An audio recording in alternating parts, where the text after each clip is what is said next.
Hi, I'm Matt Hanson. I've been using the hip hook for about 9 months now. I discovered the hip hook as I was desperately searching for something to help me with a very tight iliopsoas. I struggled with that for over 2 years, ignoring the symptoms, just pushing through it, and eventually it reared its ugly head as a sacral stress fracture on the opposite side. So I was compensating so much that it caused an injury that took me out of running for almost 6 months. So finding the hip hook was really important for me for my career as a professional triathlete. I've been able to get back to running and running fairly well. So my favorite part of the hip hook is helping me find my stride again.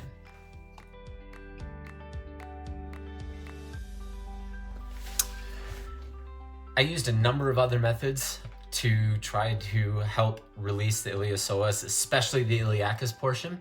That was where I was having all of my pain. When I would sneeze, it would bring me to tears. And basically I was going to physios. I was using something called the Right, and what was happening there was I was able to get a pretty good job of releasing the psoas, but I wasn't getting into the iliacus specifically. And the problem is the two muscles talk to each other, and so if you release one and not the other, since they have a common insertion, that feedback goes back down the chain and up the other. And so I was releasing the psoas, but the next day it would be right back to being really wound up and being tight again. And so whether it was done with a manual therapy with a physio, or with a Right, or trying to use a ball or something else, I just wasn't able to get into the iliacus region enough. And so the hip hook was really the first thing that I've found that's helped me both get at the psoas and the iliacus portion. And it's led to a much more long-term thing rather than just constantly trying to redo the psoas over and over and over again.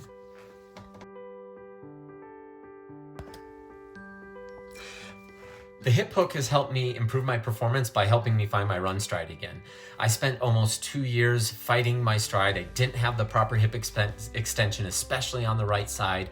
And so now that I've been using the hip hook religiously as part of my daily warm-up routine, and then any other time I'm having a little bit of tightness in the area, I've really been able to find my run stride again. And despite the fact that I'm a little older than I was a few years ago, I'm running as good now as I ever have been.